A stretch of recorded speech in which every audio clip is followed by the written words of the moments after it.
Good evening, everybody.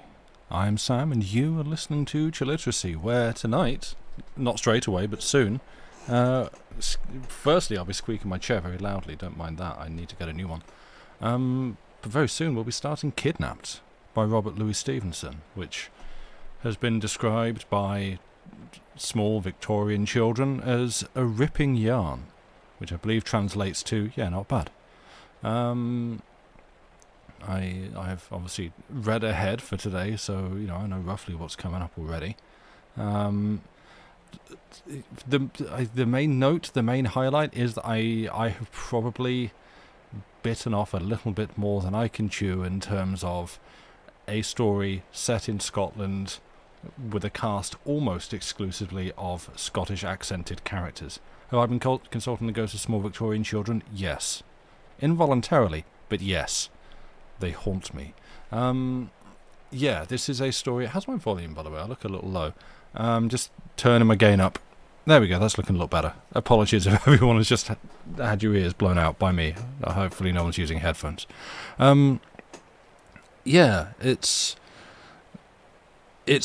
set in gallery of Scottish accents, let's go. Yeah, so I had briefly considered attempting to do the entire thing, narration included, in a Scottish accent, until Lucy quite wisely pointed out that no, Sam, you might well struggle to do that.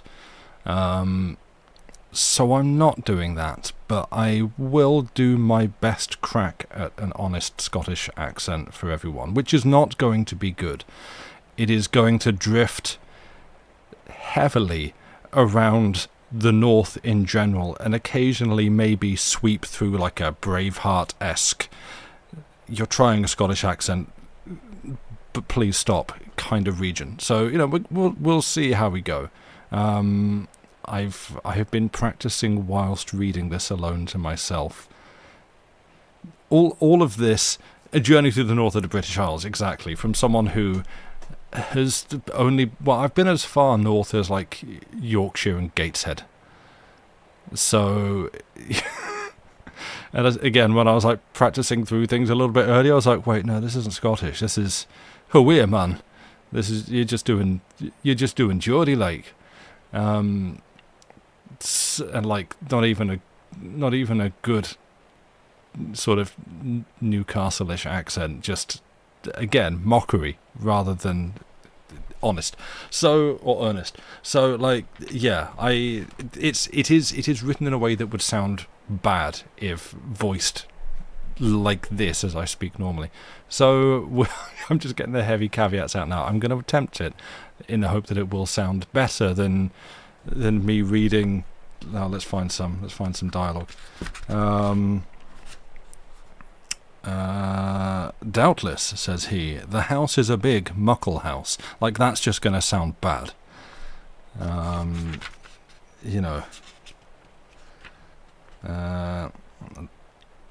Yeah, there's a lot of dialogue, and I'm gonna have to see how I go. Plus, the other problem is going to be switching between this and then attempting to swap back into whatever voices and accents. As a consequence, I'm not going to be like varying my voice around too much for different characters. You get what you get.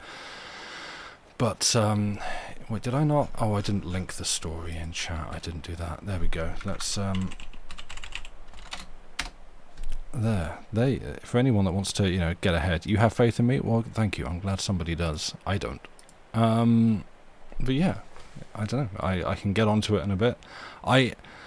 As ever with starting a new thing, I don't know if I've planned, more than likely not enough, so this might be a shorter stream than usual, which we shall see about, but that will give me a good estimate for future streams. I don't know how long this is going to take, because it's one that I saw the size of the book when it came. I thought, oh yeah, that's a bit of a substantial story, this. And then, because it's a Penguin, what have we got? A Penguin Classics reprinting of a classic story, there's a lot of extra... there's a lot of like director's commentary in here, should we say.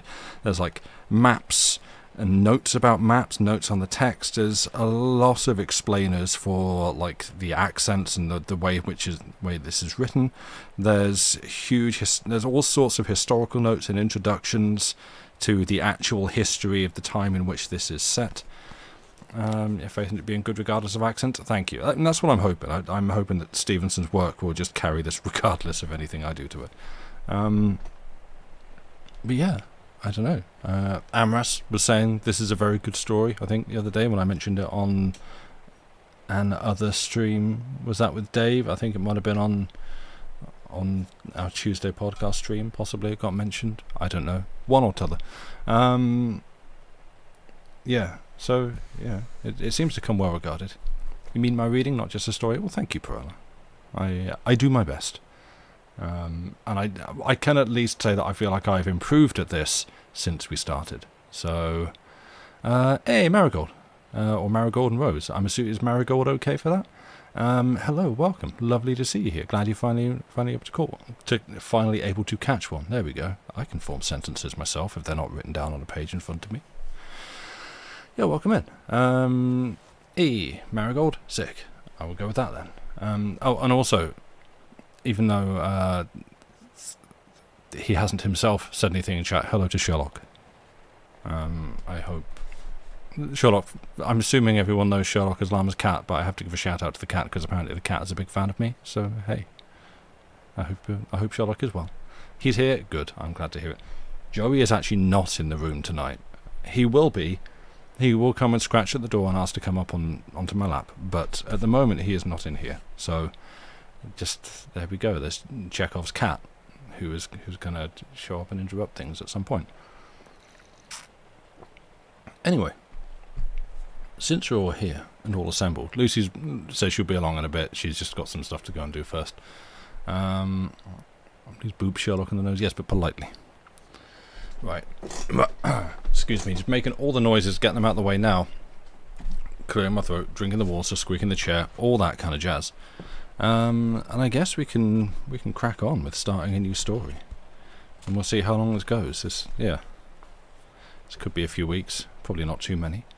Do I have anything else I need to address? I don't have any content warnings for this so far, other than, again, dodgy Scottish accents. For sure. Your text, if you would like to read along, is linked at the top of chat in the pinned post, so feel free to click on that. And it's got a bunch of illustrations in it, that one, which looks pretty cool. So if you would like some illustrations to go along with the reading, and then there you go. You can click up there. But with all of that said, I'm just stalling now, so I guess we might as well start ourselves a story.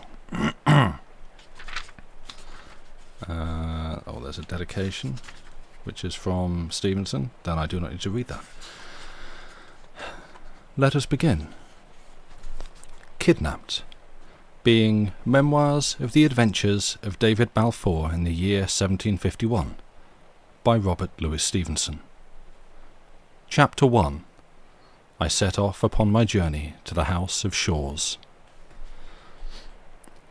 I will begin the story of my adventures with a certain morning early in the month of June, the year of grace 1751, when I took the key for the last time out of the door of my father's house. The sun began to shine upon the summit of the hills as I went down the roads. By the time I had come as far as the manse, the blackbirds were whistling in the garden lilacs, and the mist that hung around the valley in the time of the dawn was beginning to arise and die away. Mr. Campbell, the minister of Essendine, was waiting for me by the garden gate. Good man. He asked me if I had breakfasted, and hearing that I lacked for nothing, he took my hand in both of his, and clapped it kindly under his arm. "Well, Davy lad," said he, "I will go with you as far as the ford, to set you on the way." And we began to walk forward in silence. "Are you sorry to leave Essendine?" he said, after a while. "Why, sir," said I, "if I knew where I was going, or what was likely to become of me, I would tell you candidly. Essendine is a good place indeed, but I have been very happy there. But then, I have never been anywhere else. My father and mother, since they are both dead, I shall be no nearer to in Essendine than in the kingdom of Hungary. And to speak truth, if I thought I had a chance to better myself where I was going, I would go with a good will."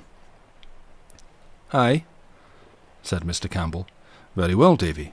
Then it behoves me to tell your fortune, or so far as I may. When your mother was gone, and your father, the worthy Christian man, began to sicken for his end, he gave me in charge a certain letter which he said was your inheritance. So soon, says he, as I am gone, and the house is redd up and the gear disposed of, all which, Davy, hath been done, give my boy this letter into his hand, and start him off to the house of Shaws, not far from Cramond. That is the place I came from, he said, and it's where it befits that my boy should return. He is a steady lad, your father said, and a canny goer, and I doubt not he will come safe, and be well liked where he goes. The house of Shaws, I cried. What had my poor father to do with the house of Shaws? Nay, said Mr. Campbell, who can tell that for a surety? But the name of that family, Davy boy, is the name you bear, Balfours of Shaws. An ancient, honest, reputable house, peradventure in these latter days decayed. Your father, too, was a man of learning as befitted his position. No man more plausibly conducted school, nor had he the manner of speech of a common dominie. But, as ye will yourself remember, I took a pleasure to have him to the manse to meet the gentry, and those of my own house, Campbell of Kilrennet, Campbell of Dunswire, Campbell of Minch, and others, all well-kenned gentlemen, had pleasure in his society. Lastly, to put all the elements of this affair before you, here is the testamentary letter itself, superscribed by my own hand of our departed brother. He gave me the letter, which was addressed in these words, to the hands of Ebenezer Balfour, Esquire of Shaws, in his house of Shaws. These will be delivered by my son, David Balfour. My heart was beating hard at this great prospect now suddenly opening before a lad of 16 years of age, the son of a poor country dominie in the forest of Ettrick. Mr. Campbell, I stammered, and if you were in my shoes, would you go? Of a surety, said the minister, that would I, and without pause. A pretty lad like you should get to Cramond, which is near in by Edinburgh, in 2 days of a walk. If the worst came to worst, and your high relations, as I cannot but suppose them to be somewhat of your blood, should put you to the door, ye can but walk the 2 days back again and risp at the manse door. But I would rather hope that you shall be well received, as your poor father forecast for you, and for anything that I can, I come to be a great man in time. And here, Davy laddie, he resumed, it lies near upon my conscience to improve this parting, and set you on the right guard against the dangers of the world. Here he cast about for a comfortable seat, lighted on a big boulder under a birch by the trackside, sate down upon it with a very long, serious upper lip, and the sun, now shining in upon us between 2 peaks, put his pocket handkerchief over his cocked hat to shelter him. There, then, with uplifted forefinger, he first put me on my guard against a considerable number of heresies to which I had no temptation, and urged upon me to be instant in my prayers and reading of the Bible. That done, he drew a picture of the great house that I was bound to, and how I should conduct myself with its inhabitants. Be supple, Davy, in things immaterial, said he. Bear ye this in mind, that, though gentle-born, ye have had a country rearing. Dinna Seamus, Davy, dinna Seamus. In yon great muckle house, with all those domestics upper and under, show yourself as nice, as circumspect, as quick at the conception, and as slow of speech as any. As for the laird, remember he is the laird. I say no more. Honour to whom honour. It's a pleasure to obey a laird, or should be to the young. Well, sir, said I, it may be, and I'll promise you I'll try to make it so. Why, very well said, replied Mr. Campbell heartily. And now to come to the material, or, to make a quibble, to the immaterial. I have here a little packet which contains 4 things. He tugged it as he spoke, and with some difficulty from the skirt pocket of his coat. Of these 4 things, the first is your legal due. The little pickle money for your father's books and plenishing, which I have bought, as I have explained from the first, in the design of reselling at a profit to the incoming dominie. The other 3 are gifties that Mrs. Campbell and myself would be blithe of your acceptance. The first, which is round, will likely please ye best at the first off-go. But, Davy, laddie, it's but a drop of water in the sea.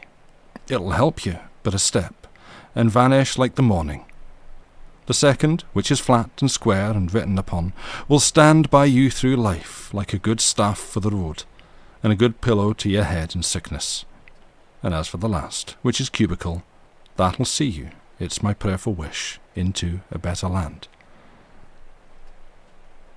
With that, he got upon his feet, took off his hat, and prayed a little while aloud, and in affecting terms, for a young man setting out into the world. Then suddenly took me in his arms, and embraced me very hard, then held me at arm's length, looking at me with his face all working with sorrow, and then whipped about, and crying good-bye to me, set off backward by the way that we had come, at a sort of jogging run. It might have been laughable to another, but I was in no mind to laugh. I watched him as long as he was in sight, and he never stopped hurrying, nor once looked back.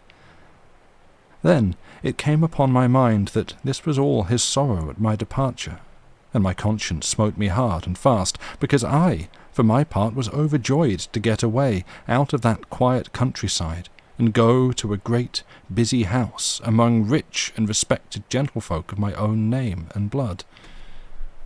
Davy, I thought, was ever seen such a black ingratitude? Can you forget old favours and old friends at the mere whistle of a name? Fie, think shame. And I sat down on the boulder the good man had just left, and opened the parcel to see the nature of my gifts.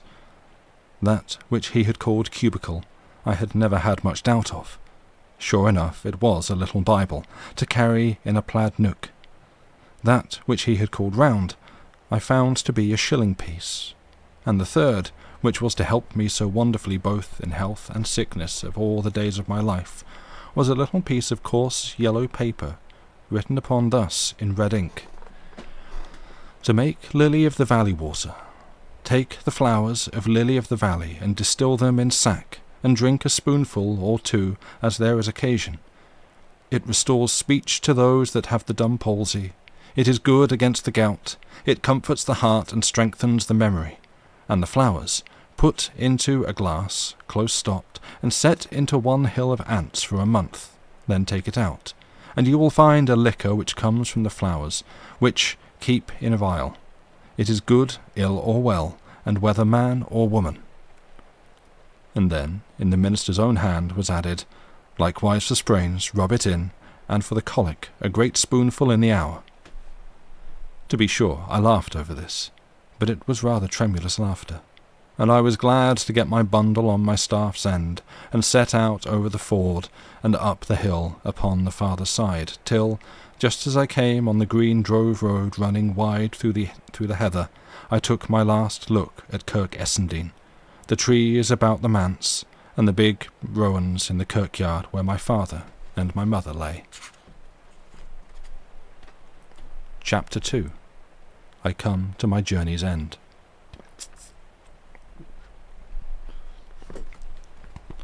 On the forenoon of the second day, coming to the top of a hill, I saw all the country fall away before me down to the sea, and in the midst of this descent, on a long ridge, the city of Edinburgh, smoking like a kiln. There was a flag upon the castle, and ships moving or lying anchored in the firth, both of which, for as far away as they were, I could distinguish clearly, and both brought my country heart into my mouth. Presently after, I came by a house where a shepherd lived, and got a rough direction for the neighbourhood of Cramond, and so, from one to another, worked my way to the westward of the capital by Colinton, till I came out upon the Glasgow road. And there, to my great pleasure and wonder, I beheld a regiment marching to the fifes, every foot in time. An old red-faced general on a grey horse at one end, and at the other the company of grenadiers with their pope's hats. The pride of life seemed to mount into my brain at the sight of the redcoats and the hearing of that merry music. A little farther on, and I was told I was in Cramond parish, and began to substitute in my inquiries the name of the house of Shaws. It was a word that seemed to surprise those of whom I sought my way. At first I thought the plainness of my appearance, in my country habit, and that all dusty from the road, consorted ill with the greatness of the place to which I was bound. But after 2, or maybe 3, had given me the same look and the same answer, I began to take it in my head there was something strange about the Shaws itself. The better to set this fear at rest, I changed the form of my inquiries, and spying an honest fellow coming along the lane on the shaft of his cart, I asked him if he had ever heard tell of a house they called the House of Shaws. He stopped his cart and looked at me like the others. "Aye," said he. "What for?" "It's a great house," I asked. "Doubtless," says he. "The house is a big, muckle house." "Aye," said I. "But the folk that are in it?" "Folk!" cried he. "Are you daft? There's nae folk there, to call folk." "What?" says I. "Not Mr. Ebenezer?" "Oh, aye," says the man. "There's a lad, to be sure, if it's him you're wanting. What'll be your business, manny?" I was led to think I would get a situation, I said, looking as modest as I could. "What?" cries the carcer, in so sharp a note that his very horse started, and then, "Well, manny," he added, "it's nane of my affairs, but you seem a decent-spoken lad, and if you'll take a word from me, you'll keep clear of the Shaws." The next person I came across was a dapper little man in a beautiful white wig, whom I saw to be a barber on his rounds, and knowing well that barbers were great gossips, I asked him plainly what sort of man was Mr. Balfour of the Shaws. said the barber, "Nae kind of man at all," and began to ask me very shrewdly what my business was. But I was more than a match for him at that, and he went on to his next customer no wiser than he came. I cannot well describe the blow this dealt to my illusions. The more indistinct the accusations were, the less I liked them, for they left the wider field to fancy. What kind of a great house was this, that all the parish should start and stare to be asked the way to it? Or what sort of gentleman, that his ill fame should be thus current on the wayside? If an hour's walking would have brought me back to Essendine, I had left my adventure then and there and returned to Mr. Campbell's. But when I had come so far away already, mere shame would not suffer me to desist till I had put the matter to the touch of proof. I was bound, out of mere self-respect, to carry it through, and little as I liked the sound of what I heard, and slow as I began to travel, I still kept asking my way and still kept advancing. It was drawing on to sundown when I met a stout, dark, sour-looking woman coming trudging down a hill, and she, when I had put my usual question, turned sharp about, accompanied me back to the summit she had just left, and pointed to a great bulk of building standing very bare upon a green in the bottom of the next valley. The country was pleasant round about, running in low hills, pleasantly watered and wooded, and the crops, to my eyes, wonderfully good. But the house itself appeared to be a kind of ruin.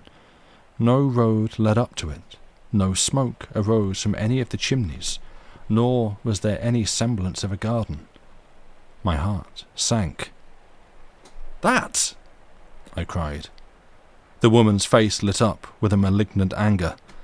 "That is the house of the Shaws," she cried. "Blood built it, blood stopped the building of it, blood shall bring it down. See here," she cried again. "I spit upon the ground and crack my thumb at it. Black be its fall. If ye see the lad, tell him what ye hear. Tell him this makes the 1219th time that Janet Clouston has called down the curse on him and his house, byre and stable, man, guest and master, wife, mess or bairn. Black be their fall." And the woman, whose voice had risen to a kind of eldritch sing-song, turned with a skip and was gone. I stood where she left me, with my hair on end. In these days folk still believed in witches and trembled at a curse, and this one, falling so pat, like a wayside omen, to arrest me ere I carried out my purpose, took the pith out of my legs. I sat me down and stared at the house of Shaw's. The more I looked, the pleasanter that countryside appeared, being all set with hawthorn bushes full of flowers, the fields dotted with sheep, a fine flight of rooks in the sky, and every sign of a kind soil and climate. And yet the barrack in the midst of it went sore against my fancy. Country folk went by from the fields as I sat there on the side of the ditch, but I lacked the spirit to give them a good e'en. At last the sun went down, and then, right up against the yellow sky, I saw a scroll of smoke go mounting, not much thicker, as it seemed to me, than the smoke of a candle. But still, there it was, and meant a fire, and warmth, and cookery, and some living inhabitant that must have lit it. And this comforted my heart wonderfully. More, I feel sure, than a whole flask of the lily-of-the-valley water that Mrs. Campbell set so great a store by. So I set forward by a little faint track in the grass that led in my direction. It was very faint, indeed, to be the only way to a place of habitation, yet I saw no other. Presently it brought me to stone uprights with an unroofed lodge beside them, and coats of arms upon the top. A main entrance it was plainly meant to be, but never finished. Instead of gates of wrought iron, a pair of hurdles were tied across with a straw rope, and as there were no park walls, nor any sign of avenue, the track that I was following passed on the right hand of the pillars and went wandering on toward the house. The nearer I got to that, the drearier it appeared. It seemed like the one wing of a house that had never been finished. What should have been the inner end stood open on the upper floors, and showed against the sky with steps and stairs of uncompleted masonry. Many of the windows were unglazed, and bats flew in and out like doves out of a dovecot. The night had begun to fall as I got close, and in 3 of the lower windows, which were very high up and narrow and well barred, the changing light of a little fire began to glimmer. Was this the place I had been coming to? Was it within these walls that I was to seek new friends and begin great fortunes? Why, in my father's house on Essen Waterside, the fire and the bright lights would show a mile away, and the door open to a beggar's knock. I came forward cautiously, and giving ear as I came, heard someone rattling with dishes, and a little dry, eager cough that came in fits, but there was no sound of speech, and not a dog barked. The door, as well as I could see it in the dim light, was a great piece of wood all studded with nails, and I lifted my hand with a faint heart under my jacket and knocked once. Then I stood and waited. The house had fallen into a dead silence. A whole minute passed away, and nothing stirred but the bats overhead. I knocked again, and hearkened again. By this time my ears had grown so accustomed to the quiet that I could hear the ticking of the clock inside as it slowly counted out the seconds. But whoever was in that house kept deadly still, and must have held his breath. I was in 2 minds whether to run away, but anger got the upper hand, and I began instead to rain kicks and buffets on the door, and to shout aloud for Mr. Balfour. I was in full career when I heard the cough right overhead, and jumping back and looking up, beheld a man's head in a tall nightcap, and the bell-mouth of a blunderbuss at one of the first-story windows. "It's loaded," said a voice. "I have come here with a letter," I said, "to Mr. Ebenezer Balfour of Shaw's. Is he here?" "From whom is it?" asked the man with the blunderbuss. "That is neither here nor there," said I, for I was growing very wroth. "Well," was the reply, "you can put it down upon the doorstep and be off with you." "I will do no such thing," I cried. "I will deliver it into Mr. Balfour's hands, as it was meant I should. It is a letter of introduction." "A what?" cried the voice sharply. I repeated what I had said. "Who are you yourself?" was the next question after a considerable pause. "I'm not ashamed of my name," said I. "They call me David Balfour." At that, I made sure the man started, for I had heard the blunderbuss rattle on the windowsill, and it was after quite a long pause, and with a curious change of voice, that the next question followed. "Is your father dead?" I was so much surprised at this that I could find no voice to answer, but stood staring. "Aye," the man resumed. "He'll be dead, no doubt, and that'll be what brings you chap into my door." Another pause, and then, defiantly, "Well, man," he said, "I'll let ye in." And he disappeared from the window.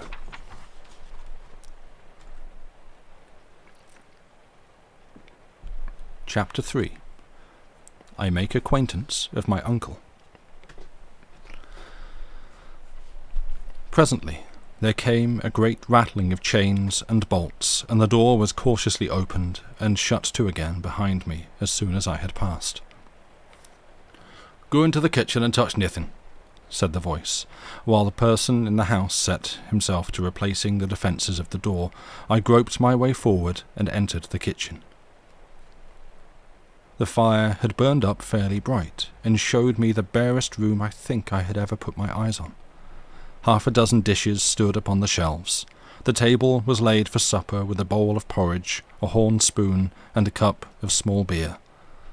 Besides what I have named, there was not another thing in that great, stone-vaulted, empty chamber, but lock-fast chests arranged along the wall, and a corner cupboard with a padlock. As soon as the last chain was up, the man rejoined me.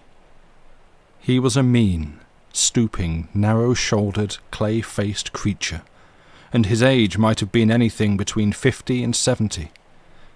His nightcap was of flannel, and so was the nightgown that he wore, instead of a coat and waistcoat, over his ragged shirt. He was long unshaved, but what most distressed and even daunted me, he would neither take his eyes away from me nor look me fairly in the face.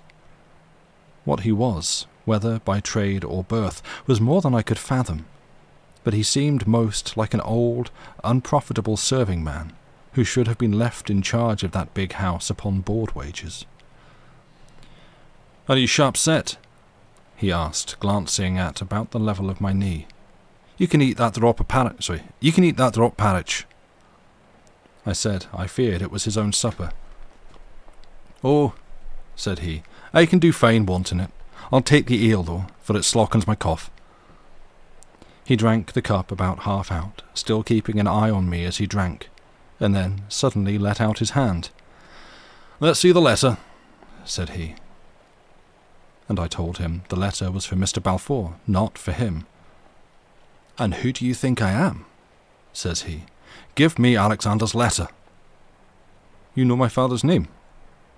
"It would be strange if I didn't," he returned, "for that was my born brother, and, little as you seem to like either me or my house or my good parritch, I'm your born uncle, Davy, my man, and you my born nephew, so give us the letter and sit down and fill your kite." If I had been some years younger, what with shame, weariness, and disappointment, I believe I had burst into tears. As it was, I could find no words, neither black nor white, but handed him the letter, and sat down to the porridge with as little appetite for meat as ever a young man had. Meanwhile, my uncle, stooping over the fire, turned the letter over and over in his hands. "Do you ken what's in it?" he asked suddenly. "You see for yourself, sir," said I, "that the seal has not been broken." "Aye," said he, "but what brought you here?" "To give the letter," said I. "No," says he cunningly, "but you'll have had some hopes, nae doubt." "I confess, sir," said I, "when I was told that I had kinsfolk well to do, I did indeed indulge the hope that they might help me in my life, but I am no beggar. I look for no favours at your hands, and I want none that are not freely given. For, as poor as I appear, I have friends of my own, and that will be blithe to help me." said Uncle Ebenezer. "Dinna fly up in the snuff at me. We'll agree fine yet. And, Davy, my man, if you're done with that bit parritch, I could just take a sup of it myself." "Aye," he continued, as soon as he had ousted me from the stool and spoon. "They're fine, halesome food. They're grand food, parritch," he murmured a little grace to himself, and fell to. "Your father was very fond of his meat, I mind. He was a hearty, if not great eater. But as for me, I could never do more than pike at food." He took a pull at the small beer, which probably reminded him of hospitable duties, for his next speech ran thus: "If you're dry, that you'll find water behind the door." To this I returned no answer, standing stiffly on my 2 feet and looking down upon my uncle with a mighty, angry heart. He, on his part, continued to eat like a man under some pressure of time, and to throw out little darting glances now at my shoes and now at my homespun stockings. Once, only, when he had ventured to look a little higher, our eyes met, and no thief taken with a hand in a man's pocket could have shown more lively signals of distress. This set me in a muse, whether his timidity arose from too long a disuse of any human company, and whether perhaps, upon a little trial, it might pass off, and my uncle change into an altogether different man. From this I was awakened by his sharp voice. "Your father's been long dead?" he asked. "3 weeks, sir," said I. "He was a secret man, Alexander, a secret, silent man," he continued. "He never said muckle when he was young. He'll never have spoken muckle of me. I never knew, sir, till you told it me yourself that he had any brother." Dear me," said Ebenezer. "Not yet of Shaw's, I dare say."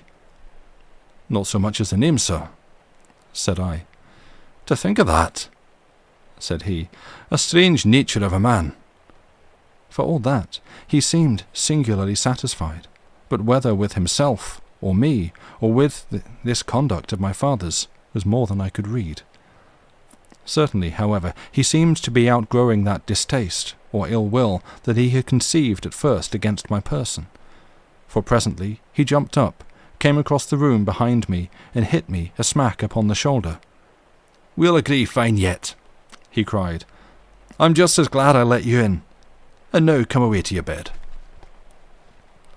To my surprise, he lit no lamp or candle, but set forth into the dark passage, groped his way, breathing deeply, up a flight of steps, and paused before a door which he unlocked.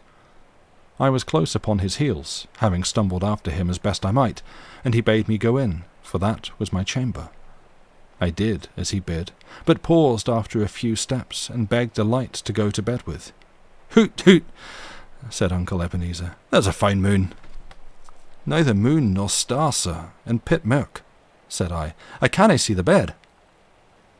"Hoot, hoot, hoot, hoot," said he. "Lights in a house is a thing I dinna agree with. I'm unco feared of fires. Good night to you, Davy, my man." And before I had time to add a further protest, he pulled the door to, and I heard him lock me in from the outside. I did not know whether to laugh or cry. The room was as cold as a well, and the bed, when I had found my way to it, as damp as a peat hag. But by good fortune I had caught up my bundle and my plaid, and rolling myself in the latter, I lay down upon the floor under lee of the big bedstead, and fell speedily asleep. With the first peep of day, I opened my eyes to find myself in a great chamber, hung with stamped leather, furnished with fine embroidered furniture, and lit by 3 fair windows. 10 years ago, or perhaps 20, it must have been as pleasant a room to lie down or to awake in as a man could wish. But damp, dirt, disuse, and the mice and spiders had done their worst since then. Many of the window-panes, besides, were broken, and indeed this was so common a feature in that house that I believe my uncle must at some time have stood a siege from his indignant neighbours, perhaps with Jennet Clouston at their head. Meanwhile, the sun was shining outside, and being very cold in that miserable room, I knocked and shouted till my jailer came and let me out. He carried me to the back of the house, where was a draw well, and told me to wash my face there, if I wanted. And when that was done, I made the best of my own way back to the kitchen, where he had lit the fire and was making the porridge. The table was laid with 2 bowls and 2 horn-spoons, but the same single measure of small beer. Perhaps my eye rested on this particular with some surprise, and perhaps my uncle observed it, for he spoke up as if in answer to my thought, asking me if I would like to drink ale, for so he called it. I told him such was my habit, but not to put himself about. "Nah," said he, "I'll deny ye nothing in reason." He fetched another cup from the shelf, and then, to my great surprise, instead of drawing more beer, he poured an accurate half from one cup to the other. There was a kind of nobleness in this that took my breath away. If my uncle was certainly a miser, he was one of that thoroughbreed that goes near to make the vice respectable. When we had made an end of our meal, my uncle Ebenezer unlocked a drawer, and drew out of it a clay pipe and a lump of tobacco, from which he cut 1 fill before he locked it up again. Then he sat down in the sun at one of the windows and silently smoked. From time to time his eyes came coasting round to me, and he shot out one of his questions. Once it was, "And your mother?" And when I had told him that she too was dead, "Aye, she was a bonny lassie." And then, after another long pause, "Where were these friends of yours?" I told him they were different gentlemen of the name of Campbell, though, indeed, there was only one, and that the minister, that had ever taken the least note of me. And I began to think my uncle made too light of my position, and finding myself all alone with him, I did not wish him to suppose me helpless. He seemed to turn this over in his mind, and then, "Davy, my man," said he, "you've come to the right bit when you came to your Uncle Ebenezer. I've a great notion of the family, and I mean to do right by you. But while I'm taking a bit to think to myself of what's the best thing to put you to, whether the law or the ministry or maybe the army, whilk is what boys are fondest of, I wouldn't like the Balfours to be humbled before a wheen Highland Campbells, and I'll ask you to keep your tongue within your teeth. Nae letters, nae messages, no kind of word to anybody or else. Word to anybody or else, there's me door." "Uncle Ebenezer," said I, "I've no manner of reason to suppose you mean anything but well by me. For all that, I would have you know that I have a pride of my own. It was by no will of mine that I came seeking you, and if you shew me your door again, I'll take you at the word." He seemed grievously put out. "Hoots, toots," said he. "Ca canny, man, ca canny. Bide a day or 2. I'm nae warlock, to find a fortune for you in the bottom of a parish bowl. But just you give me a day or 2, and say naething to naebody, and as sure I'll do the right by you." "Very well," said I. "Enough said. If you want to help me, there's no doubt but I'll be glad of it, and none but I'll be grateful." It seemed to me, too soon I dare say, that I was getting the upper hand of my uncle, and I began next to say that I must have the bed and bedclothes aired, and put to sun dry, for nothing would make me sleep in such a pickle. "Is this my house or yours?" said he in his keen voice, and then all of a sudden broke off. Nah, said he, "I didn't mean that. What's mine is yours, Davy, my man, and what's yours is mine. Blood's thicker than water, and there's naebody but you and me that ought the name."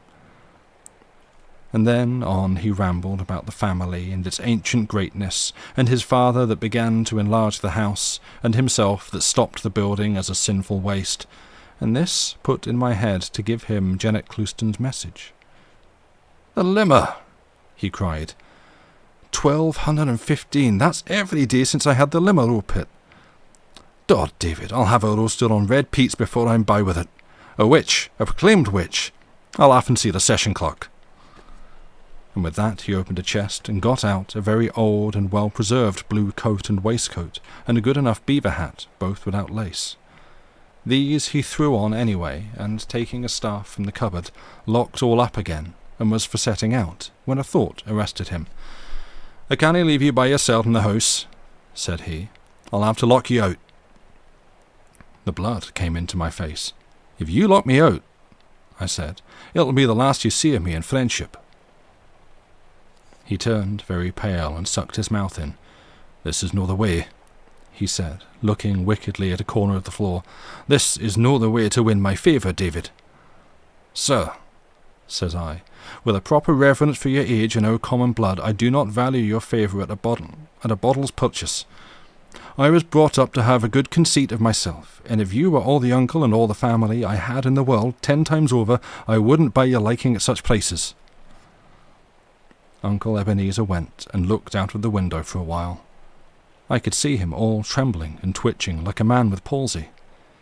But when he turned round, he had a smile upon his face. "Well, well," said he, "we must bear and forbear. I'll no go, and that's all that's to be said of it."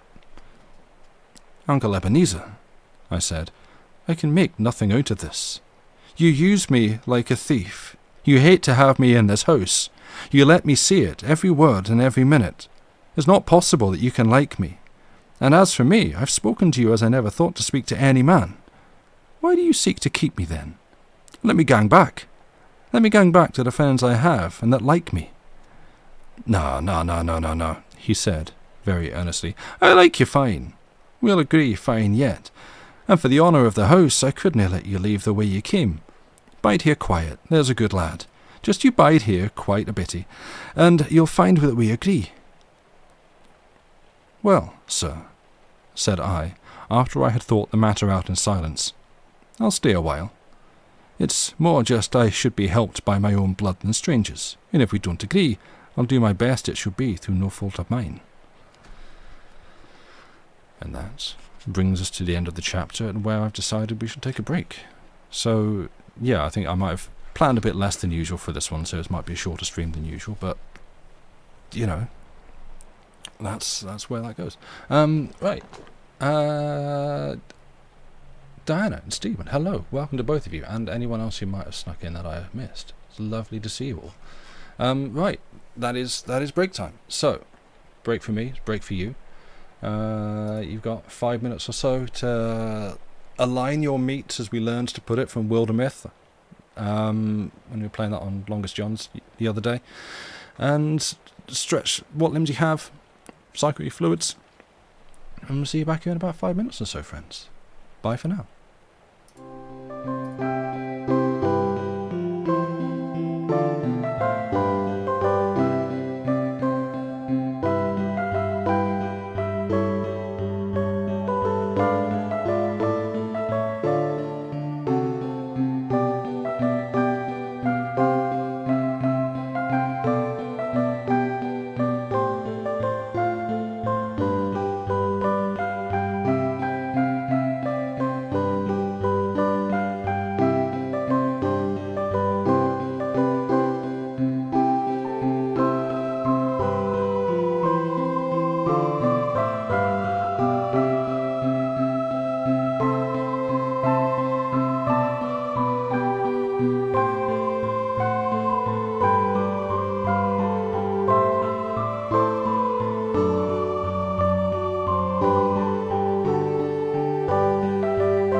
And we're back. Hello, welcome back.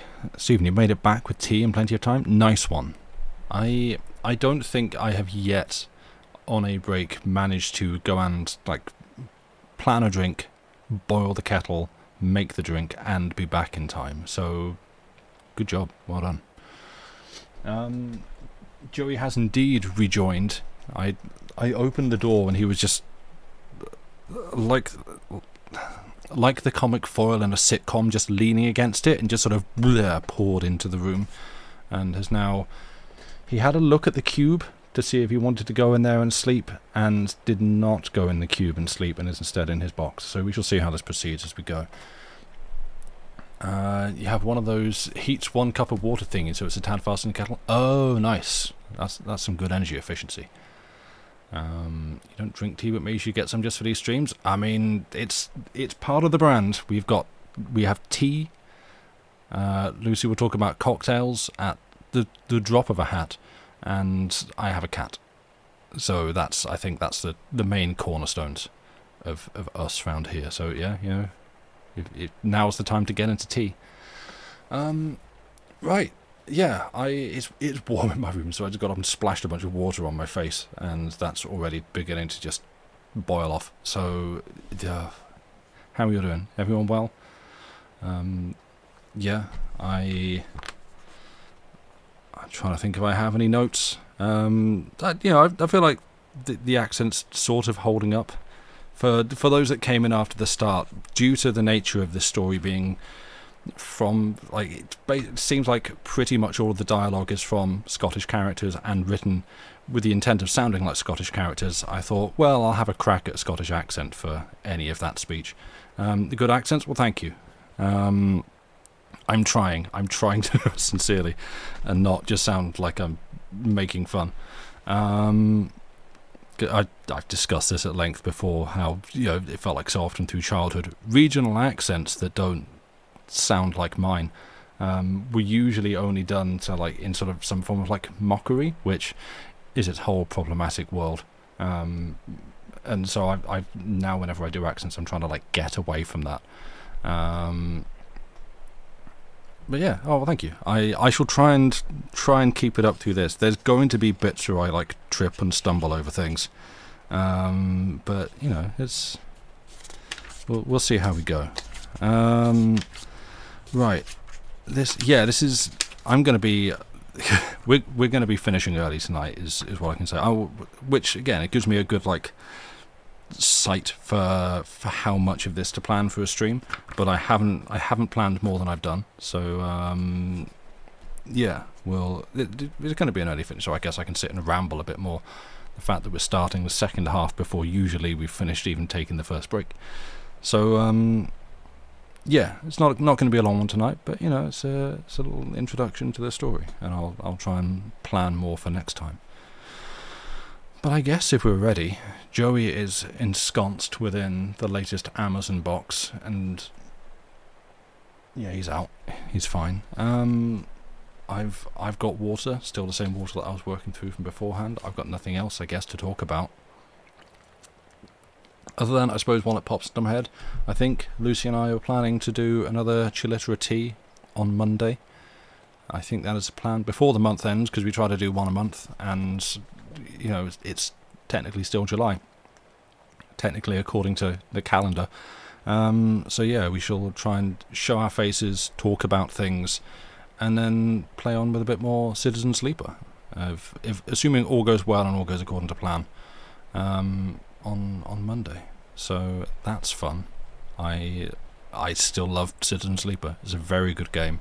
It's nice going back to it and playing it a second time and getting to show it to everybody. So yeah, I enjoy that, and I look forward to that. But just checking, it actually does. Yes, my mute button works. Good. Right. I guess if we're all ready and everyone is settled, we can continue with let's get back into voice. With Chapter 4. I run a great danger in the house of Shaw's. For a day that was begun so ill, The day passed fairly well. We had the porridge cold again at noon, and hot porridge at night. Porridge and small beer was my uncle's diet. He spoke but little, and that in the same way as before, shooting a question at me after a long silence, and when I sought to lead him in talk about my future, slipped out of it again. In a room next door to the kitchen, where he suffered me to go, I found a great number of books, both Latin and English, in which I took great pleasure all the afternoon. Indeed, the time passed so lightly in this good company that I began to be almost reconciled to my residence at Shaw's, and nothing but the sight of my uncle and his eyes playing hide-and-seek with mine revived the force of my distrust. One thing I discovered which put me in some doubt. This was an entry on the fly-leaf of a chapbook, one of Patrick Walker's, plainly written to by my father's hand, and thus conceived to my brother Ebenezer on his 5th birthday. Now, what puzzled me was this, that as my father was of course the younger brother, he must have made some strange error, or he must have written, before he was yet 5, an excellent, clear, manly hand of writing. I tried to get this out of my head, and though I took down many interesting authors, old and new, history, poetry, and storybook, this notion of my father's hand of writing stuck to me, and when at length I went back into the kitchen and sat down once more to porridge and small beer, the first thing I said to Uncle Ebenezer was to ask him if my father had not been very quick at his book. "Alexander, no him," was the reply. "I was far quicker myself. I was a clever chappie when I was young. Why, I could read as soon as he could." This puzzled me yet more, and a thought coming into my head, I asked if he and my father had been twins. He jumped upon his stool, and the horn spoon fell out of his hand upon the floor. "What gars ye ask that?" he said, and caught me by the breast of the jacket, and looked this time straight into my eyes, his own, which were little and light and bright like a bird's, blinking and winking strangely. "What do you mean?" I asked, very calmly, for I was far stronger than he, and not easily frightened. "Take your hand from my jacket. This is no way to behave." My uncle seemed to make a great effort upon himself. "Lord, man, David," he said, "you shouldn't speak to me about your father. That's where the mistake is." He sat a while and shook, blinking in his plate. "He was all the brother I ever had," he added, but with no heart in his voice, and then he caught up his spoon and fell to supper again, but still shaking.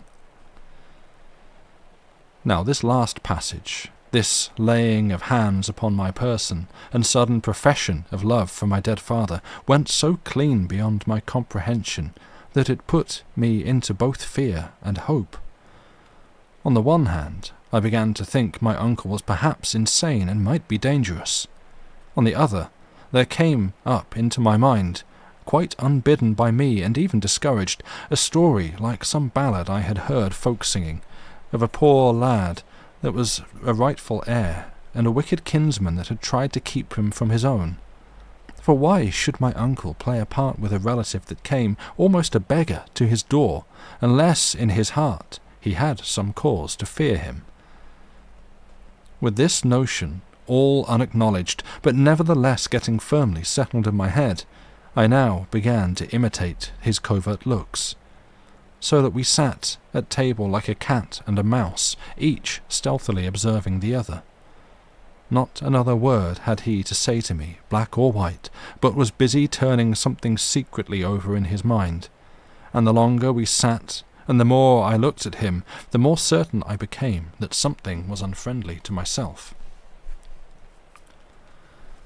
When he had cleared the platter, he got out a single pipeful of tobacco, just as in the morning, turned round a stool into the chimney corner, and sat a while smoking, with his back to me. "Davy," he said at length, "I've been thinking." And then he paused and said it again. "There's a wee bit siller that I have promised ye before you were born," he continued, Promised it to your father. Oh, nothing legal, you understand, just gentlemen daffing at their wine. Well, I keep it that bit money separate. It was a great expense, but a promise is a promise, and it has grown by now to be a matter of just exactly, and here he paused and stumbled, of just exactly £40. This last he rapped out with a sidelong glance over his shoulder, and the next moment added, almost with a scream, "Scots!" The pound Scots being the same thing as an English shilling, the difference made by this second thought was considerable. I could see, besides, that the whole story was a lie, invented with some end which it puzzled me to guess, and I made no attempt to conceal the tone of raillery in which I answered, "Oh, thank again, sir. Pound sterling, I believe." "That's what I said," returned my uncle. "Pound sterling. And if you'll step out by the door a minute, just to see what kind of a night it is, I'll get it out to you and call you in again." I did his will, smiling to myself in my contempt that he should think I was so easily to be deceived. It was a dark night, with a few stars low down, and, as I stood just outside the door, I heard a hollow moaning of wind far off among the hills. I said to myself there was something thundery and changeful in the weather, and little knew of what a vast importance that should prove to me before the evening passed. When I was called in again, my uncle counted out into my hand 37 golden guinea pieces. The rest was in his hand, in small gold and silver, but his heart failed him there, and he crammed the change into his pocket. "There," said he, "that'll show you. I'm a queer man and strange with strangers, but my word is my bond, and there's the proof of it." Now my uncle seemed so miserly that I was struck dumb by his sudden generosity, and could find no words in which to thank him. "No word," said he. "Nae thanks. I want nae thanks. I do my duty. I'm no saying that everybody would have done it, but for my part, though I'm a careful body too, it's a pleasure to me to do the right by my brother's son, and it's a pleasure to me to think that now will agree as such near friends should." I spoke him in return as handsomely as I was able, but all the while I was wondering what would come next, and why he had parted with his precious guineas, for as to the reason he had given, a baby would have refused it. Presently he looked towards me sideways. "And see here," said he, "tit for tat." I told him I was ready to prove my gratitude in any reasonable degree, and then waited, looking for some monstrous demand. And yet, when at last he plucked up courage to speak, it was only to tell me, very properly as I thought, that he was growing old and a little broken, and that he would expect me to help him with the house and the bit garden. I answered, and expressed my readiness to serve. "Well," said he, "let's begin." He pulled out of his pocket a rusty key. "There," says he, "there's the key of the stair tower at the far end of the house. You can only win into it from the outside, for that part of the house is no finished. Gang ye in there and up the stairs, and bring me down the chest that's at the top. There's papers in it," he added. "Can I have a light, sir?" said I. "Nah," said he very cunningly, "nae lights in my house." "Very well, sir," said I. "Are the stairs good?" "They're grand," said he, and then as I was going, "Keep to the wall," he added. "There's nae banisters, but the stairs are grand underfoot." Out I went into the night. The wind was still moaning in the distance, though never a breath of it came near the house of Shaw's. It had fallen blacker than ever, and I was glad to feel along the wall till I came at length to the stair tower door at the far end of the unfinished wing. I had got the key into the keyhole, and had just turned it, when all upon a sudden, without the sound of wind or thunder, the whole sky lighted up with wild fire and went black again. I had to put my hand over my eyes to get back to the colour of the darkness, and indeed I was already half blinded when I stepped into the tower. It was so dark inside, it seemed a body could scarce breathe. But I pushed out with foot and hand, and presently struck the wall with the one, and the lowermost round of the stair with the other. The wall, by the touch, was of fine hewn stone. The steps, too, though somewhat steep and narrow, were of polished mason-work, and regular and solid underfoot. Minding my uncle's words about the banisters, I kept close to the tower side, and felt my way in the pitch darkness with a beating heart. The house of Shaw's stood some 5 full stories high, not counting lofts. Well, as I advanced, it seemed to me the stair grew airier, and the thought more lightsome, and I was wondering what might be the cause of this change, when a second blink of the summer lightning came and went. If I did not cry out, it was because fear had me by the throat, and if I did not fall, it was more by heaven's mercy than my own strength. It was not only that the flash shone in on every side through breaches in the wall, so that I seemed to be clambering aloft upon an open scaffold, but the same passing brightness showed me the steps were of unequal length, and that one of my feet rested that moment within 2 inches of the well. This was the grand stair, I thought, and with my thought, a gust of a kind of angry courage came into my heart. My uncle had sent me here, certainly to run great risks, perhaps to die. I swore that I would settle that perhaps if I should break my neck for it. Got me down upon my hands and knees, and as slowly as a snail, feeling before me every inch and testing the solidity of every stone, I continued to ascend the stair. The darkness, by contrast with the flash, appeared to have redoubled. Nor was that all, for my ears were now troubled and my mind confounded by a great stir of bats in the top part of the tower, and the foul beasts flying downwards sometimes beat about my face and body. The tower, I should have said, was square, and in every corner the step was made of a great stone of a different shape to join the flights. Well, I had come close to one of those turns, when, feeling forward as usual, my hand slipped upon an edge and found nothing but emptiness beyond it. The stair had been carried no higher. To set a stranger mounting it in the darkness was to send him straight to his death. And, although thanks to the lightning and my own precautions I was safe enough, the mere thought of the peril in which I might have stood, and the dreadful height I might have fallen from, brought out the sweat upon my body and relaxed my joints. But I knew what I wanted now, and turned and groped my way down again, with a wonderful anger in my heart. About halfway down, the wind sprang up in a clap and shook the tower, and died again. The rain followed, and before I had reached the ground level it fell in buckets. I put out my head into the storm, and looked along towards the kitchen. The door, which I had shut behind me when I left, now stood open, and shed a little glimmer of light, and I thought I could see a figure standing in the rain, quite still, like a mad hearkening. And then there came a blinding flash which showed me my uncle plainly, just where I had fancied him to stand, and hard upon the heels of it a great torrent of thunder. Now, whether my uncle thought the crash to be the sound of a fall, or whether he heard it in God's voice denouncing murder, I will leave you to guess. Certain it is, at least, that he was seized on by a kind of panic fear, and that he ran into the house and left the door open behind him. I followed as softly as I could, and, coming unheard into the kitchen, stood and watched him.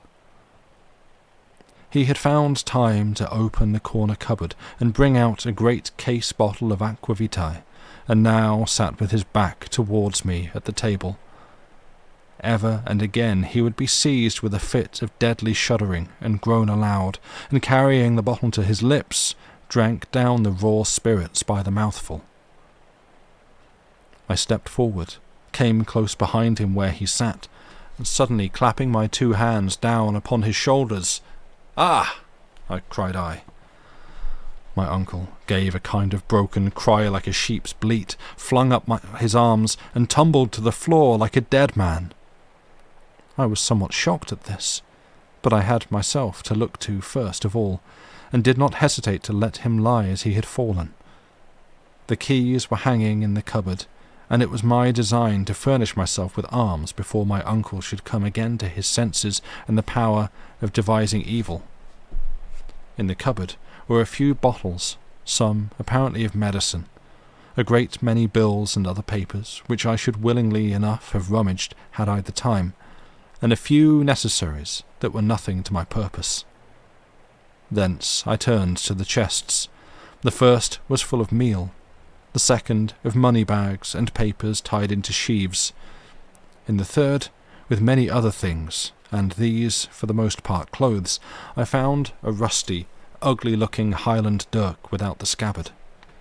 This, then, I concealed inside my waistcoat and turned to my uncle. He lay as he had fallen, all huddled, with one knee up and one arm sprawling abroad. His face had a strange colour of blue, and he seemed to have ceased breathing. Fear came on me that he was dead. Then I got water and dashed it in his face, and with that he seemed to come a little to himself, working his mouth and fluttering his eyelids. At last he looked up and saw me, and there came into his eyes a terror that was not of this world. "Come, come," said I, "sit up." "Are ye alive?" he sobbed. "Oh, man, are ye alive?" "That I am," said I. "Small thanks to you." He had begun to seek for his breath with deep sighs. The blue phial," said he, "in the ormley, the blue phial." His breath came slower still.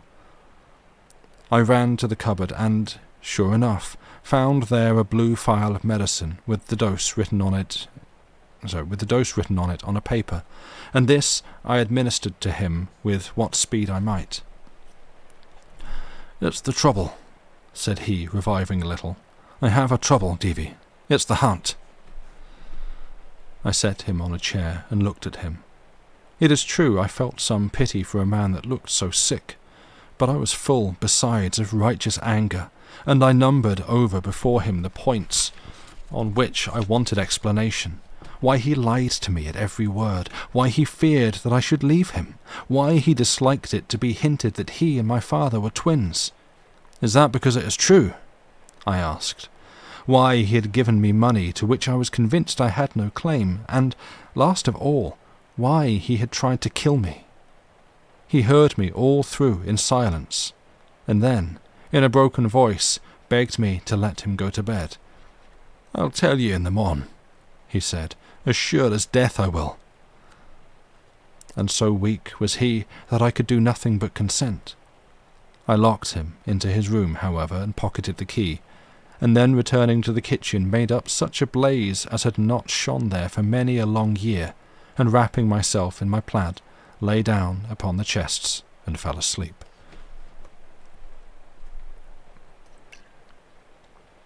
Chapter 5.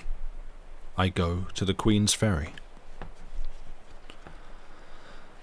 Much rain fell in the night, and the next morning there blew a bitter wintry wind out of the northwest, driving scattered clouds. For all that, and before the sun began to peep or the last of the stars had vanished, I made my way to the side of the burn and had a plunge in a deep whirling pool. All aglow from my bath, I sat down once more beside the fire, which I replenished, and began gravely to consider my position. There was now no doubt about my uncle's enmity. There was no doubt I carried my life in my hand, and he would leave no stone unturned that he might compass my destruction. But I was young and spirited, and like most lads that have been country bred, I had a great opinion of my shrewdness. I had come to his door no better than a beggar, and little more than a child. He had met me with treachery and violence. It would be a fine consummation to take the upper hand and drive him like a herd of sheep. I sat there, nursing my knee and smiling at the fire, and I saw myself, in fancy, smell out his secrets one after another, and grow to be that man's king and ruler. The warlock of Essendine, they say, had made a mirror in which men could read the future.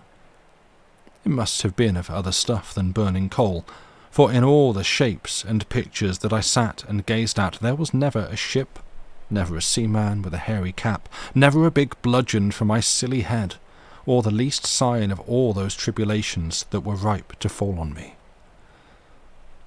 Presently, all swollen with conceit, I went upstairs and gave my prisoner his liberty.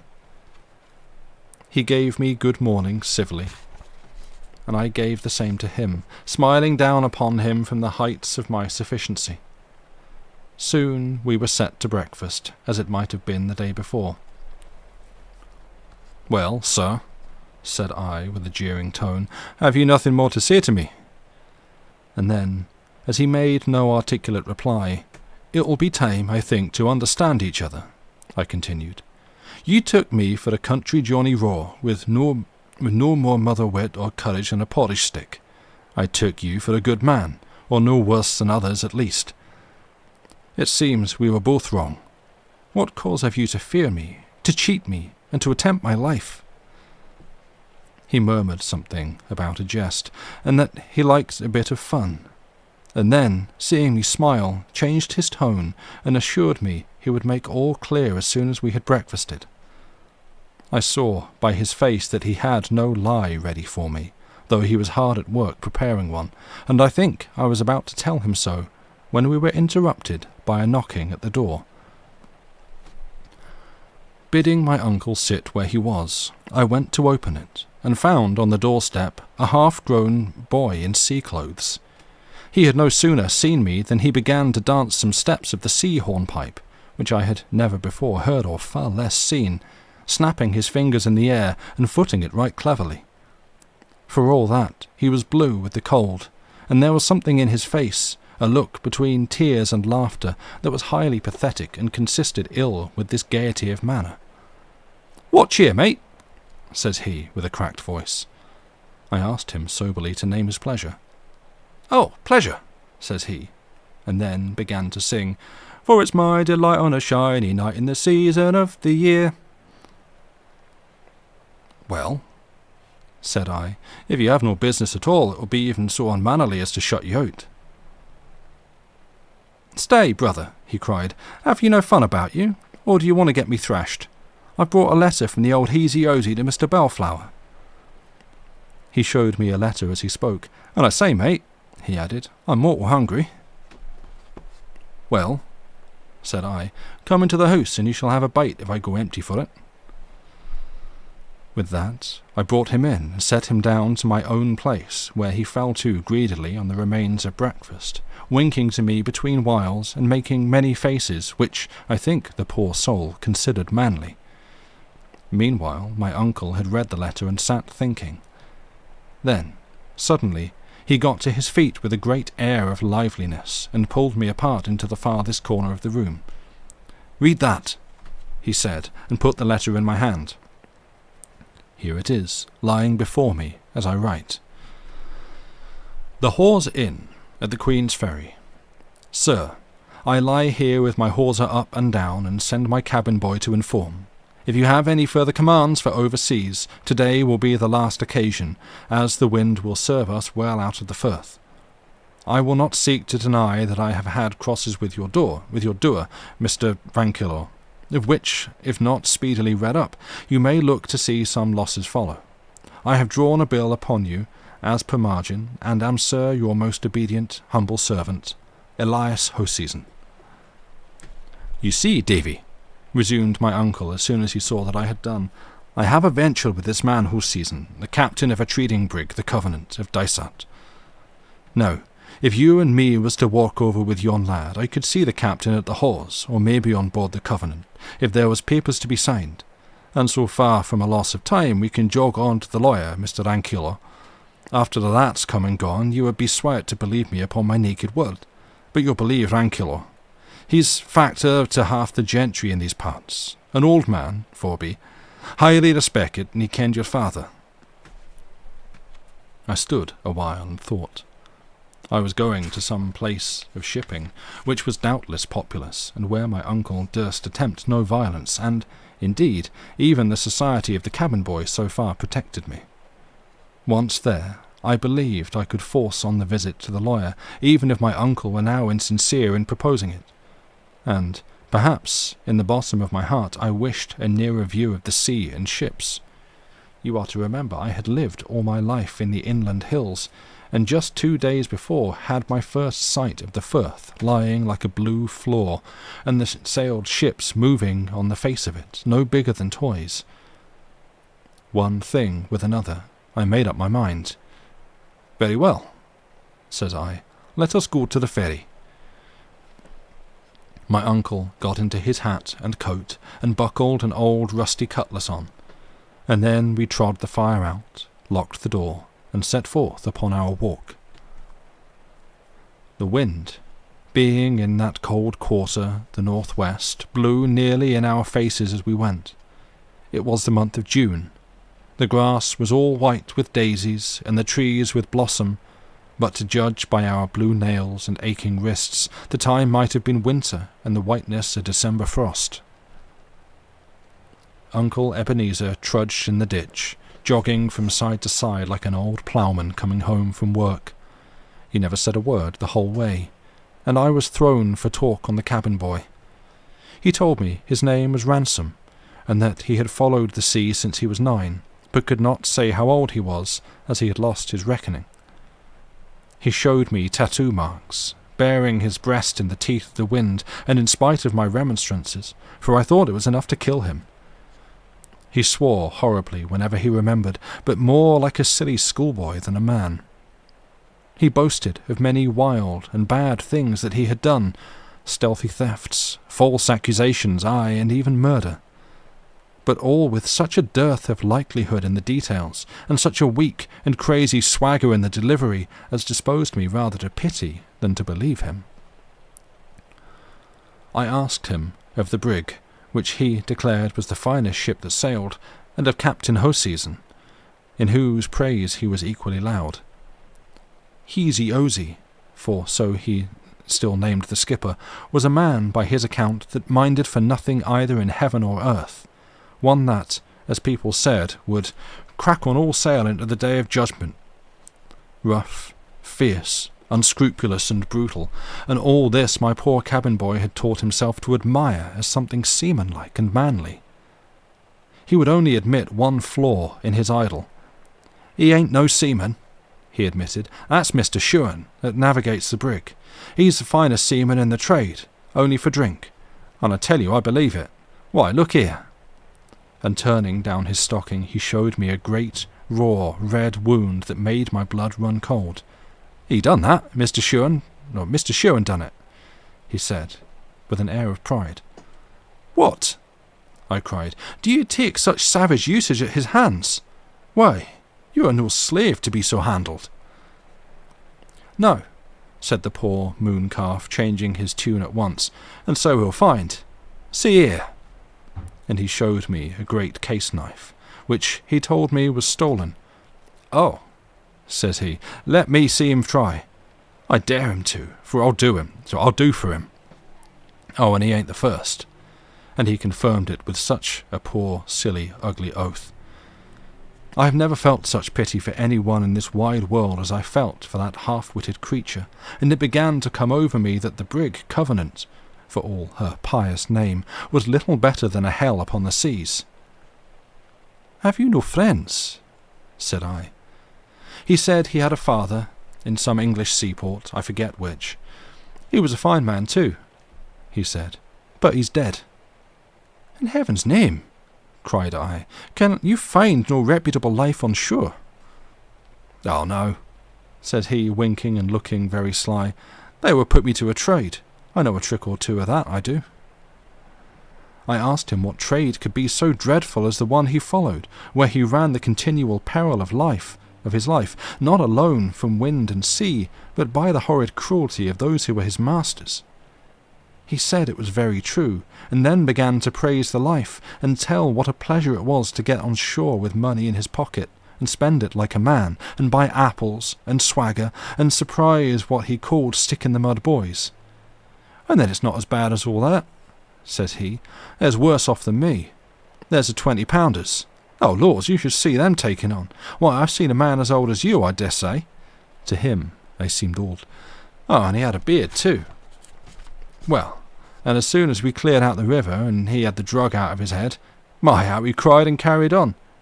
I made a fine fool of him, I tell you. And there's the little uns, too. Oh, little by me. I tell you, I keep him in order. When we carry little uns, I have a rope's end of my own to wallop 'em. And so he ran on, until it came in on me that what he meant by 20-pounders were those unhappy criminals who were sent overseas to slavery in North America, or the still more unhappy innocents who were kidnapped or trepanned, as the word went, for private interest or vengeance. Just then we came to the top of the hill and looked down on the ferry and the Hope. The Firth of Forth, as is very well known, narrows at this point to the width of a good-sized river, which makes a convenient ferry going north, and turns the upper reach into a landlocked haven for all manner of ships. Right in the midst of the narrows lies an islet with some ruins. On the south shore they have built a pier for the service of the ferry, and at the end of the pier, on the other side of the road, and backed against a pretty garden of holly trees and hawthorns, I could see the building which they called the Hawes Inn. The town of Queensferry lies farther west, and the neighbourhood of the inn looked pretty lonely at that time of day, for the boat had just gone north with passengers. A skiff, however, lay beside the pier with some seamen sleeping on the thwarts. This, as Ransom told me, was the brig's boat waiting for the captain, and about half a mile off, and all alone in the anchorage, he showed me the Covenant herself. There was a sea-going bustle on board. Yards were swinging into place, and as the wind blew from that quarter I could hear the song of the sailors as they pulled upon the ropes. After all I had listened to upon the way, I looked at that ship with an extreme abhorrence, and from the bottom of my heart I pitied all poor souls that were condemned to sail in her. We had all three pulled up on the brow of the hill, and now I marched across the road and addressed my uncle. "I think I ought to tell you, sir," says I, "there's nothing that will bring me on board that Covenant." He seems to waken from a dream. "Eh?" he said. "What's that?" I told him over again. "Well, well," he said, "we'll have to please ye, I suppose. But what are we standing here for? It's perishing cold, and if I'm no mistaken, they're busking the Covenant for sea." And that brings us to the end of the chapter, and where I'm going to finish for tonight. Thank you for listening.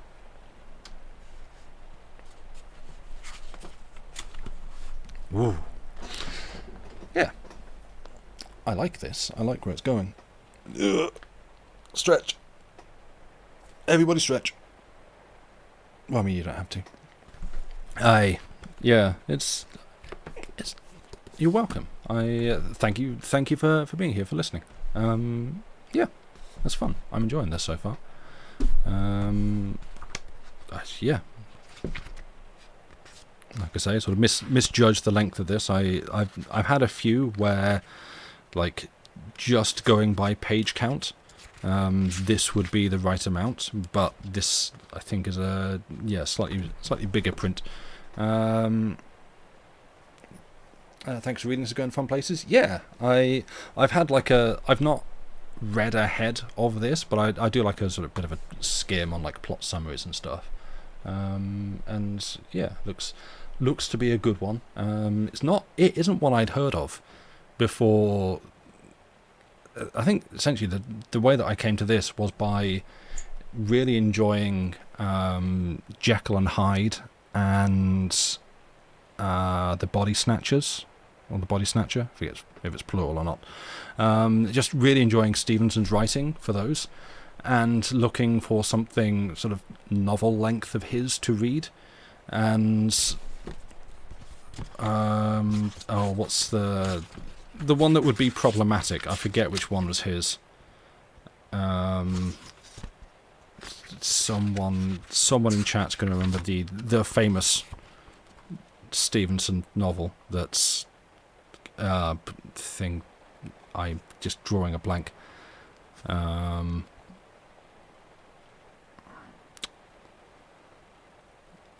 Treasure.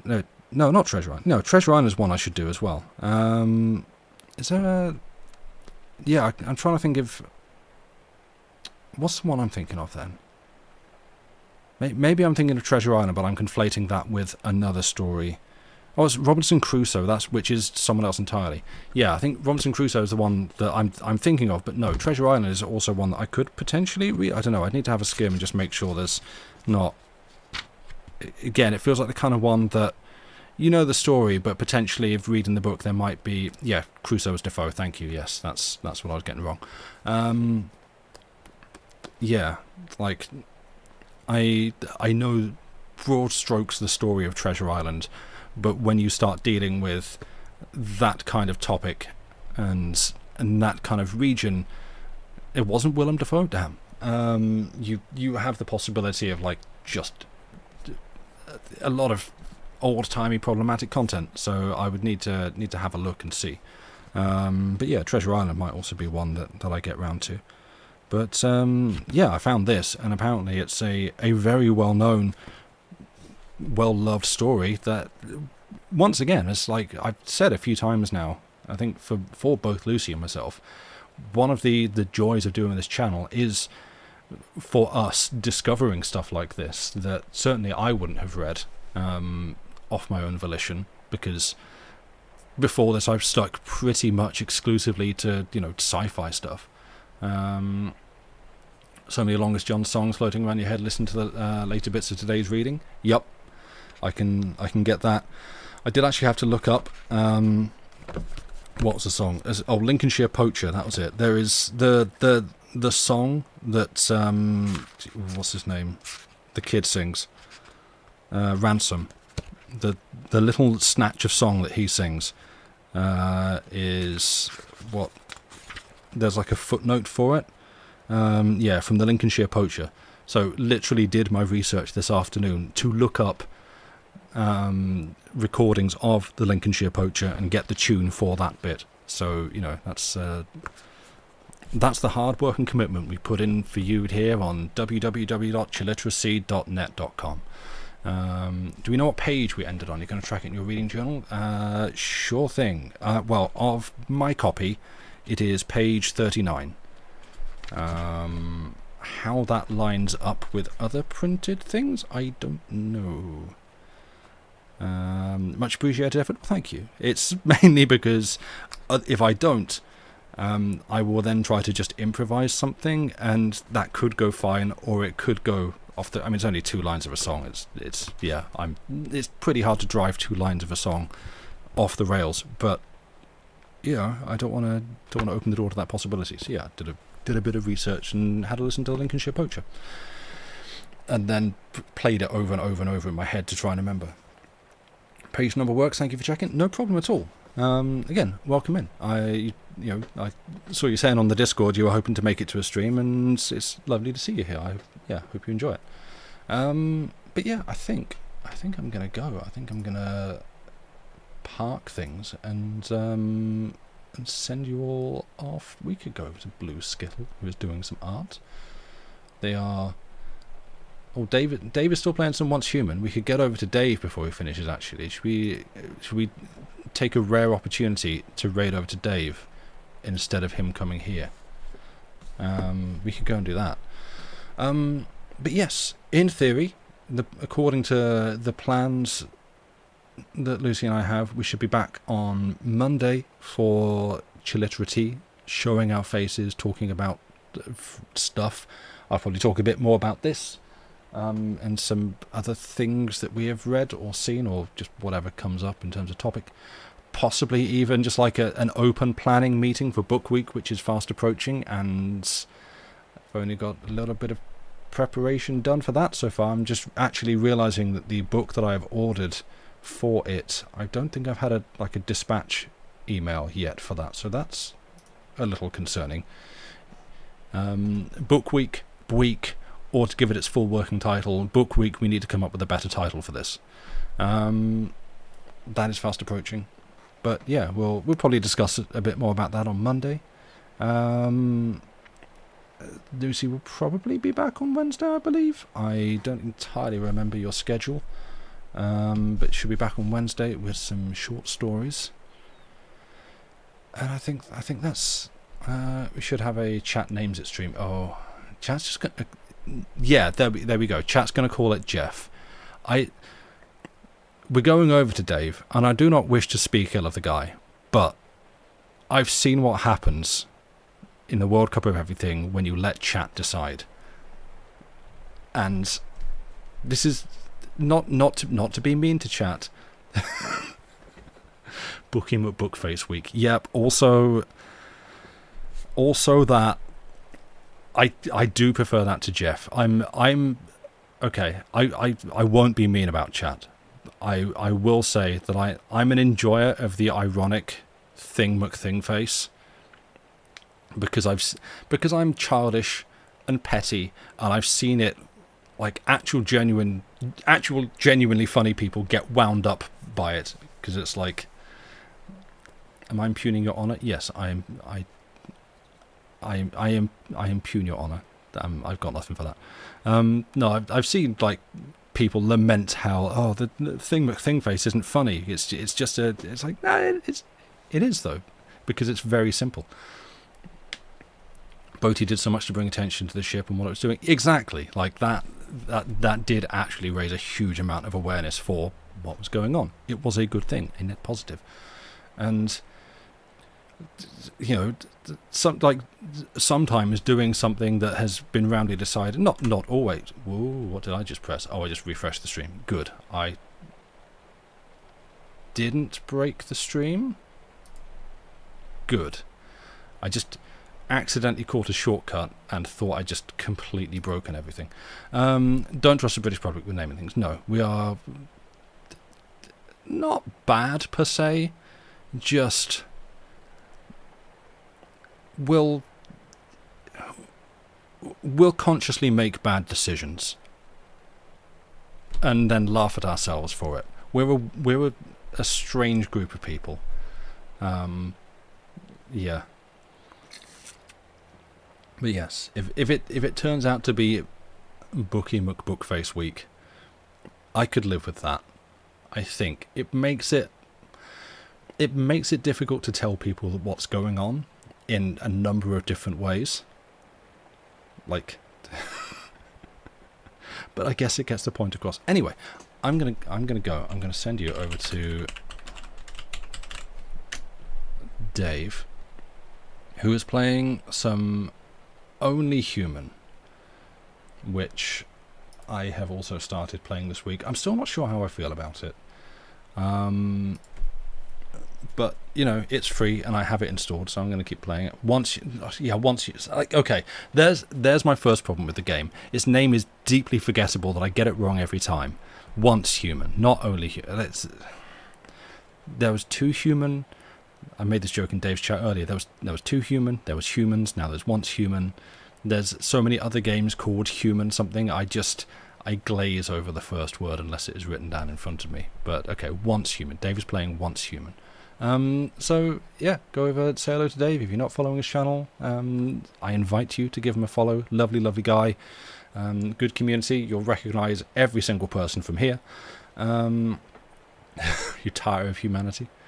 That feels like an Anakin line. Anyway, before I get dragged into more things, thank you all for being here. You've been a wonderful, lovely audience. Take good care of yourselves. Have a wonderful whatever the rest of the weekend you have. And I will see you on the next one, which is probably Monday. Goodbye and good night.